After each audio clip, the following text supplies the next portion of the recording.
来看错付3年中清醒，良缘与我一世心安。咱们这位挖野菜冠军豪门千金云简，这3年来可谓是把脑子都献给了陆潇燕这个绝世捞男，妥妥的恋爱脑晚期。他放着家里的金矿不去挖，非要隐姓埋名陪渣男吃糠咽菜，还自以为是在体验爱情，这降智操作看得我直掐人中。陆潇燕这边心安理得，享受着云简带来的资源，一边跟假闺蜜陆少燕搞起了办公室地下恋情，炸得明明白白。工具人张姐实在看不下去，直接爆料，这陆潇燕要在5一期间带闺蜜去海岛举行盛大的婚礼，吃软饭还想硬吃。云简终于发现，陆潇燕给自己的结婚证竟然只有半个钢印，整整3年的感情全是假的，这正是拼多多9块9包邮的吧？曾经那个口口声声说公司太忙没空办婚礼的男人，现在正忙着拿富婆的钱给别的女人买钻戒，真是好大一张脸。被蒙在鼓里的云简这才终于清醒，意识到自己资助多年的好闺蜜其实是个顶级绿茶婊子，纯纯的大冤种实锤。陆少燕这女人心机深沉到令人发指，不仅抢了云简的垃圾男人，还要妄想抢她的正妻位置，小三上位真够嚣张。大女主云简终于看清了这对狗男女的真面目，决定收回所有的资源，让他们彻底滚出生活。早干嘛去了真是的。她哭着打通了那个3年没联系的豪门老爹电话，承认自己当年眼瞎选了个垃圾男人，这段强行认错简直太生草。傲娇老爷子虽然嘴上嫌弃，但还是立刻安排了身价1000亿的徐总跟女儿进行商业联姻，这种爹麻烦给我来一打。普信男陆潇燕根本不知道自己之所以能在商界混得风生水起，全靠老丈人在背后偷偷托举黄格那桩成功人士。这个自命不凡的软饭男人竟然还以为自己是靠实力赢得了那些核心项目的合作开发权利，脸皮简直比城墙还厚。爽文女主云简干脆利落地签下了对赌失败的确认书，直接把陆潇燕从高位上狠狠踹了下来。这波操作极度舒适。空降的许墨这位商业巨头不仅长得帅气，而且还是个腹黑到极点的顶级合作好伙伴，霸总人设算是捏得死死的。他跟云简达成了烂俗的为期半年的契约婚姻，不仅帮他痛快打脸渣男，还要帮他继承家产，纯纯的工具人外挂。另一边陆潇燕正带着陆少燕在海岛上挥霍着云家的钱财，还以为自己从此走上人生巅峰，真是丑人多作怪。绿茶闺蜜陆少燕挺着压根还没显怀的肚子，故意给云简打视频电话，想要以此羞辱她的软弱，这作死能力没谁了。陆潇燕这奇葩，甚至还想把生下来的私生子抱给云简抚养，这种脑血栓逻辑简直让人大开眼界，编剧真敢写啊！钮祜禄云简面无表情地听着这对狗男女的叫嚣，直接反手扔出了自己跟许墨的结婚证，王炸暴击啪啪打脸。视频那头的陆潇燕在看到云简新老公是千亿许墨之后，整个人吓得差点当场跪倒在地，这认怂速度堪比闪电。这个原本以为云简离了他就活不下去的恶心普信男，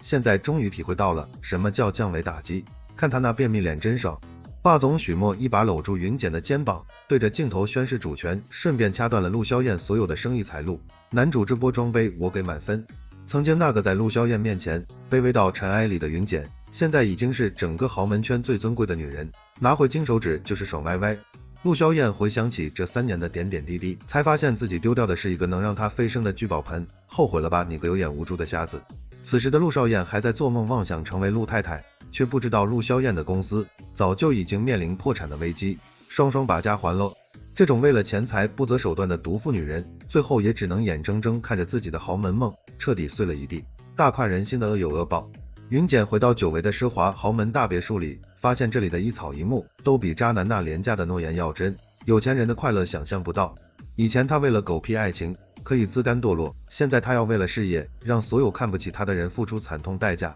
黑化强食被定律成不欺我。许墨这个名义上的老公倒是挺会加戏入戏，不仅给足了云简面子，还在私底下温柔的要命，官方发糖最为致命。陆潇燕像条丧家犬般不甘心的守在云简家门口，想要挽回这段感情，却连大门都进不去，只能干等，吃回头草真掉价。张姐看到渣男这副恶心丧家犬的模样，毫不留情地往他脸上泼了一盆象征自由的洗脚凉水，这物理攻击极度解压。云简在楼上冷冷地看着这一幕，心里只觉得以前恋爱脑的自己确实是脑子里进了太平洋，水放干了智商就占领高地了。真正的豪门猎手从来不会因为这点小恩小惠就动摇自己要把反派对手整死的坚定决心，对待渣男就该赶尽杀绝。小三陆少燕因为涉嫌挪用公款被送进了局子，这时候陆潇燕竟然大难临头各自飞头也不回的选择了逃跑，绝配。这就是两人所谓的真爱，在绝对的利益和危险面前，不过是一场令人作呕的滑稽马戏团表演而已，